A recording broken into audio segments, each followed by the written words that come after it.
Nadreen, आप देख रहे हैं क्राइम टाइम न्यूज। मैं हूं आपका दोस्त Qaiser Khan, bureau chief, crime time news. हर तरह की खबर से जुड़े रहने के लिए हमारे चैनल को लाइक करें, सब्सक्राइब करें और देखते रहिए क्राइम टाइम न्यूज।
చక్రపాణి గారు ప్రెసిడెంట్ రావాల్సిన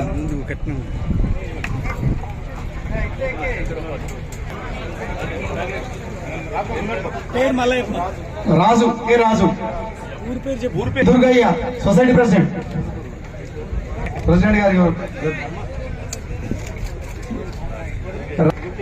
పద్మ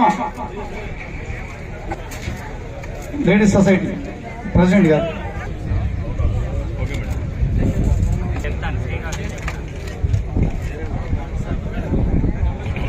శ్రావణ్ కుమార్ శంషాబాద్ సొసైటీ వినోద్ కుమార్ గడ్డమల్లిగూడ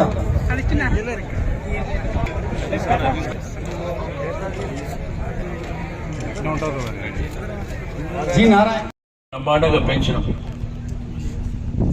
దాంతోపాటు పేద వర్గాలకు సంబంధించినటువంటి ప్రజలు సంతోషంగా ఉండాలని మరి ఈరోజు స్కూళ్ళ విషయంలో కానివ్వండి, మరి అదేవిధంగా ఉపాధి ఇచ్చే విషయంలో కానీ గొప్ప గొప్ప కార్యక్రమాలు చేసుకొని ముందుకెళ్తున్నాం.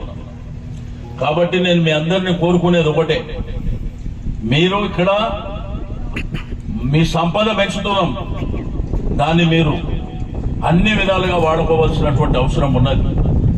మీ కుటుంబాలు బాగుండాలి, మీ పిల్లలు బాగుండాలి.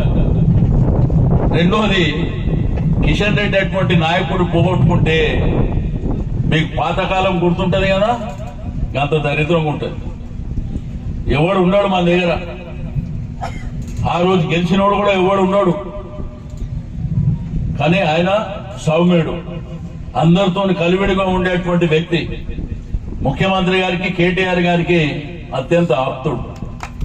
అందుకే ఈ నియోజకవర్గానికి ఎన్ని కోట్ల రూపాయలు కావాలన్నా కానీ మరి ముఖ్యమంత్రి గారు, మీరు చూస్తున్నారు, మీ కళ్ళ ముగట్నే ఉంది.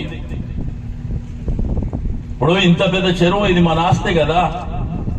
దీంట్లో ఎన్నో సందర్భాల్లో నేను ఇక్కడికి పోయేటప్పుడు ఎండిపోయి ఉంటుండే, ఎప్పుడు చూసినా కానీ. పోయినసారి చేపలు వేద్దామని 4 ఏళ్ల కింద వస్తే ఆ బురద ఉన్నది, ఆ చివరన ఆ బురద లేచిపోయినా. కానీ ఈరోజు మరి అద్భుతమైనటువంటి సంపద మీకోసం సృష్టించినటువంటి వ్యక్తి. కాబట్టి మీకు కూడా నేను రిక్వెస్ట్ చేస్తున్నా, గాలి మీద ఎవడన్నా ఎన్నో మాట్లాడుతుంటారు. ఇక ఎలక్షన్లు స్టార్ట్ అయినాయి కాబట్టి ఇక వాళ్ళు మాట్లాడేటోడు మాట్లాడతాడు. కానీ మీరు ఆలోచన చేసేది, ఈ ప్రభుత్వం మన కోసం ఏం చేసింది, భవిష్యత్తులో ఏం చేయబోతుంది, అదే ఆలోచన చేయాలి. మరి ఈ రోజు మీకు అందరూ తెలుసు, నేను కూడా 32 ఏళ్ళైంది నేను రాజకీయాల్లోకి వచ్చి. ఇన్ని అద్భుతాలు ఎప్పుడు చూడలే. పేదవారిని పేదవారిగా ఉండొద్దు, వాళ్ళు కూడా ఉన్నతంగా ఉండాలనే ఆలోచన గతంలో ఏ ముఖ్యమంత్రులు చేయలే. కాబట్టి గొప్పగా ముఖ్యమంత్రి గారు ఈ రోజు ఈ సంపదనంతా, అట్లా కుల వృత్తులు ఎన్ని ఉంటే అన్ని కుల కుర్మలు ఉన్నారు, వాళ్ళు కూడా ఆర్థికంగా బలోపేతం కావాలని మరి గొప్ప కార్యక్రమాలు. ఈ రోజు కులాలకు సంబంధించినటువంటివి కూడా కోకాపేట, ఉప్పల్ బగాయత్ ప్రాంతంలో మన కుల సంఘ భవనాలు ఇచ్చారు, దానికి డబ్బులు ఇచ్చారు కట్టుకోవడానికి. మరి అంత విలువైనటువంటి స్థలాలు అవి. గతంలో మన సంఘాల తరఫున దరఖాస్తు చేసుకున్నాం, మేము సంఘం కట్టుకుంటాం హైదరాబాద్ లో, కొంత స్థలం ఏమంటే ఎవడు ఇచ్చినోడు లేడు మనకి. కాబట్టి నేను మీ అందరినీ కోరుకునేది ఒకటే, మీరు తప్పకుండా మత్స్యకారులు సంతోషంగా ఉండాలి, మీ కుటుంబాలు కూడా సంతోషంగా ఉండాలి. మీకు ఏది అవసరం ఉన్నా మీరు కిషన్ రెడ్డి గారి దగ్గర పొండి, మాకు చెప్తారు వారు, ఇది అవసరం ఉన్నది మా సంఘాలకు కానీ లేకపోతే మన జాతులకి అవసరాలు ఉంటాయంటే తప్పకుండా చేస్తామని చెప్పి నేను ఈ సందర్భంగా తెలియజేస్తా ఉన్నాను. రాష్ట్రంలో ఒక మార్కెట్ కడతామంటే 20-30 లక్షలు ఇచ్చినాం, ఎక్కడ కట్టినా కానీ వారు అడిగితే 2 కోట్లు ఇచ్చినాం. ఎందుకంటే వారికి పేదవాళ్ళ పట్ల, ఆ జాతుల పట్ల వారికి ఉన్నటువంటి కన్సర్న్ కాబట్టి డెఫినెట్ గా చేసే వాళ్ళకి ఇస్తే ఇంకా బాగా చేసుకుంటారు అనేటువంటి ఉద్దేశంతో ఆ కార్యక్రమాలు ఇచ్చినాం. కాబట్టి ఇంకా చాలా చేయవలసినటువంటివి ఉన్నాయి, చేస్తాం. మీరు ఆర్థికంగా బలోపేతమై సొసైటీలో గౌరవ మర్యాదలు పెరిగి మీకంటూ ఒక వాల్యూస్ పెరిగిన వరకు మేము నిరంతరంగా మీకోసం కష్టపడతామని చెప్పి నేను ఈ సందర్భంగా తెలియజేస్తా ఉన్నాను. ఈ రోజు ఒక అద్భుతమైనటువంటి పరిపాలన జరుగుతుంది. ఈ యావత్ భారతదేశంలో ఏ ప్రభుత్వాలు కూడా మరి ఇంత అద్భుతంగా పరిపాలన చేసిన దాఖలాలు లేవు. మరి ఈ స్వాతంత్రం వచ్చి 77 సంవత్సరాలలో మన తెలంగాణలో నాయకులు లేరా? చాలా మంది ఉండే, మాకంటే ముందు చాలా మంది ఉండే. వాళ్ళకు కూడా ఓట్లు వేసినాం మనం. కానీ వాళ్లకు మనకు ఉన్నటువంటి తేడా మీకు కొట్టొచ్చినట్టు కనిపిస్తుంది. తెలంగాణ రాష్ట్రం వచ్చిందే స్వయం పాలన జరగడానికి వచ్చింది. మన ప్రజల్ని ఉన్నతమైనటువంటి స్థానంలో చూస్తామని, మన రాష్ట్రం బాగుండాలనేటువంటి సంకల్పంతో వచ్చినటువంటి రాష్ట్రం ఇది. తెలంగాణ ఉద్యమం జరిగినప్పుడే మరి కేసీఆర్ గారు కులవృత్తుల మీద ఆధారపడ్డటువంటి జీవితాల్లో వెలుగు నింపాలి, గ్రామీణ ఆర్థిక వ్యవస్థ బలోపేతం కావాలి, ఎవరి వృత్తిని వాళ్ళకే ఇవ్వాలనేటువంటి సంకల్పంతో వచ్చినటువంటి ఆలోచన. ఏ రోజు మన చేప పిల్లలు ఫ్రీగా ఇవ్వమని చెప్పి మనం అడగలే. మా అక్కలు ఇక్కడనే ఉన్నారు, మా అన్నలు ఇక్కడనే ఉన్నారు, మనం చేపలు కావాలని అడగలే. ముఖ్యమంత్రి గారే ముందు చూపుతోని వాళ్ళ వృత్తి, ఆ వృత్తిలో వాళ్ళని పెంపొందిస్తే వాళ్ళ ఆర్థికంగా సామాజికంగా ఆ కుటుంబాలు బాగుంటాయనేటువంటి ఉద్దేశంతో ఈ కార్యక్రమం తెచ్చింది. రాష్ట్రంలో గంగపుత్రులు గాని, ముదిరాజులు గాని, మత్స్యకారులు గాని లేరు అనే విధంగానే ప్రవర్తించారు అప్పుడు ఉన్నటువంటి ప్రభుత్వాలు. మనకి ఏ కానా కూడా ఇయ్యలే. కానీ ఈ రోజు ఈ ప్రభుత్వం వచ్చిన తర్వాత 1000 కోట్ల రూపాయల కళ్ళ ముందే కనిపిస్తుంది. ఈ రాష్ట్రంలో మటన్ చికెన్ కంటే ఎక్కువ కనిపిస్తుంది చేపలు. మొన్న వరదలు వస్తే ఆ వరదలు మరి ఎక్కడ చూసినా కానీ ఆ వరదలు రోడ్డు మీదకి వస్తే చేపలు దుంకుతున్నాయి. నేను కానీ ఇబ్రాహీంపట్నం సంబంధించి గంగపుత్రులు కావచ్చు, ముదిరాజులు కావచ్చు, నేను మీ అందరినీ కోరుకునేది ఒకటే, చేసుకున్న వాళ్ళకి చేసుకున్నంత అన్నట్టు పెద్ద 1400 ఎకరాల చెరువు ఉంది. మనకు అది వదిలిపెట్టి లేని పంచాయతీలు మనం పెట్టుకోవాల్సినటువంటి అవసరం లేదు. మాకు 3 లక్షల చేప పిల్లలు ఇస్తామని ఇస్తున్నాం. మాకు సరిపోకపోతే ఇంకొక 1 లక్ష ఇవ్వమంటే మేము ఇస్తాం, కానీ మీరు అన్నదమ్ములుగా కలిసి ఉండండి. అందుకే మత్స్యశాఖలో చైర్మన్ గా పిట్టల రవీందర్ గారు ఉంటే, గంగపుత్రుల నుంచి నిన్ననే దివిటి మల్లయ్య గారు వైస్ చైర్మన్ గా ప్రమాణ స్వీకారం చేశాడు. మేము అందరినీ కాపాడుకొని వారి యొక్క గౌరవాన్ని భంగం కలగకుండా ముందుకు తీసుకెళ్తామే తప్ప ఎక్కడ కూడా ఒకరికి న్యాయం జరగాలి, రెండో వాళ్ళకి అన్యాయం జరగాలనే ఆలోచన మాకు ఉండదు. నేను మా కిషన్ రెడ్డి గారికి చెప్తున్నా, ఆ కూర్చోనన్నా అదే మన సమస్య ఉంటే, లేకపోతే ఇంత పెద్ద చెరువుల చేపల సైజు విపరీతంగా పెరిగింది. ఆ చేపలు పట్టుకోకపోతే ఇప్పుడు వేసే చేపల్ని కూడా మింగేస్తాయి. అట్లా జరగద్దు. ఎందుకంటే ఆ సంపద మీది, మీ కుటుంబానికి సంబంధించి. నిండు శాసనసభలో కేసీఆర్ గారు ఏం చెప్పారు? ఎక్కడ నీరుంటే అక్కడ చేప ఉండాలని చెప్పిండు. ఈ చెరువు మీద హక్కులన్నీ మీవే అని చెప్పిండు. అది మీకోసం ఉందే. ఒకప్పుడు తెలంగాణ రాష్ట్రంలో చేపలు వేద్దామంటే నీళ్ళు లేకపోతుండే. కానీ ఈరోజు ఒక విజన్ ఉన్నటువంటి ముఖ్యమంత్రి గారు కాబట్టి ఇరిగేషన్ ప్రాజెక్టులు రాష్ట్రం అంతా తీసుకొచ్చి 365 రోజులు నీళ్లుంటున్నాయి. మీకు ఉపాధి ఉన్నది. దానికి తోడుగా రొయ్య పిల్లల పంపిణీ కూడా చేస్తున్నాం.